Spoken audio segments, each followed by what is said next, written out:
आप लोग सोचते होंगे कि इतना प्रार्थना करते हैं, प्रार्थना क्यों नहीं उत्तर आता है? प्रभु ऐसा नहीं है कि प्रार्थनाओं का उत्तर नहीं देंगे, देंगे, देंगे। यकीन करते हैं, विश्वास है प्रभु आपकी प्रार्थनाओं का उत्तर देंगे। लेकिन जिस दिन आप सत्य को जान जाओगे, सत्य आपको स्वतंत्र कर देगा। जिस दिन आप सत्य को जानोगे, सत्य आपको स्वतंत्र कर देगा। दानियल के पुस्तक अध्याय 10 और वचन 12 में, वहां पे अध्याय 10 में पढ़ेंगे तो दानियल 21 दिन के लिए विशेष विनती उपवास के लिए शुरुआत करता है, विशेष रूप से लिखा हुआ। और पहले ही दिन उसकी प्रार्थना की सुनवाई हुई, लेकिन उत्तर कब आया? 21 दिन बाद, 3 सप्ताह बाद। जिस दिन दानियल प्रार्थना करना आरंभ किया, उसी दिन वहां से पिता ने उत्तर भेज दिया, लेकिन उत्तर आने में 21 दिन लगा। और उसके विषय में क्या लिखा है? दानियल के विषय में, दानियल 3 बार, मतलब दिन में 3 बार प्रार्थना करता था। हम कितनी बार करते हैं? दानियल 3 बार, और उसकी प्रार्थना का उत्तर कितने दिन बाद आया? 3 सप्ताह बाद, 21 दिन बाद। आखिर हुआ क्या? क्यों? आप सत्य को जानेंगे और सत्य आपको स्वतंत्र कर देगा। अब सत्य क्या है, थोड़ा सा जान ले कि उसकी प्रार्थना को इतना समय क्यों लगा। इसीलिए हम जब प्रार्थना सभा में आते हैं, पवित्र आत्मा के लिए अपने आप को, जब भी स्तुति आराधना होता है, पवित्र आत्मा को समर्पित कर दीजिए।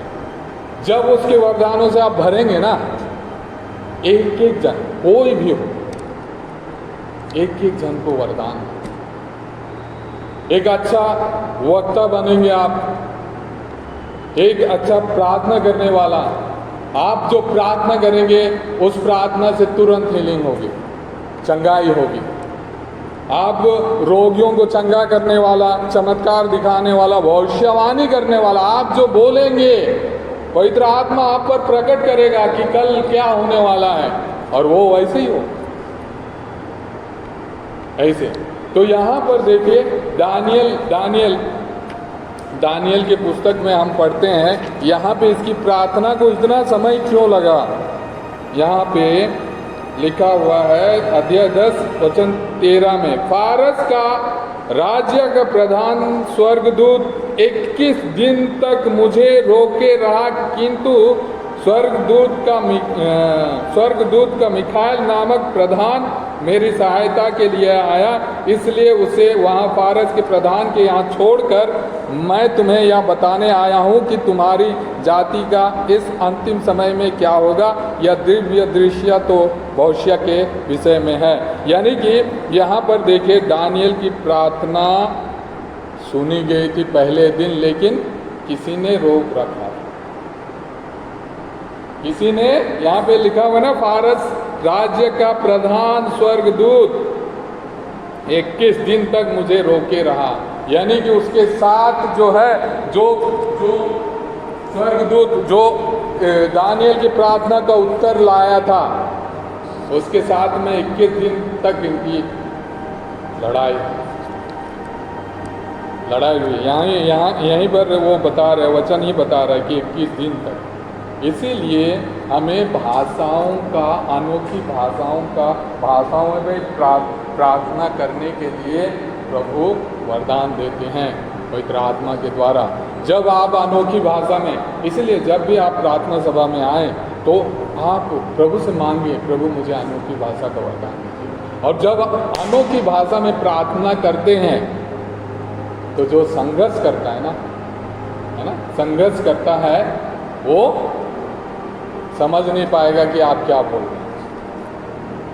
आप ये घर मांग रहे हैं परमेश्वर से, प्रार्थना तो सुन ली गई है, लेकिन प्रार्थना का उत्तर आने के लिए कोई लड़ रहा है। नहीं, इसको नहीं, अभी नहीं लड़ रहा है आपके प्रार्थना का, इंस्टेंट उत्तर नहीं है। जब हम अनोखी भाषा में प्रार्थना करते हैं तो शैतान जो है ना, शैतान जो है वो समझ नहीं पाता कि क्या बोल रहा है, वो स्वर्गदूत की भाषाएं होंगी। और ये सब संवाद कब होता है? जब हम प्रार्थना सभा में आते हैं, रिट्रीट में भाग लेते हैं, तब अनोखी भाषाओं का वरदान मिलता है, प्रार्थना करने का वरदान मिलता है। और जब पवित्र आत्मा आता है, उसके बाद में आपकी परिस्थिति कुछ भी हो, आप हमेशा आनंद में रहेंगे, यानी स्वर्ग राज में।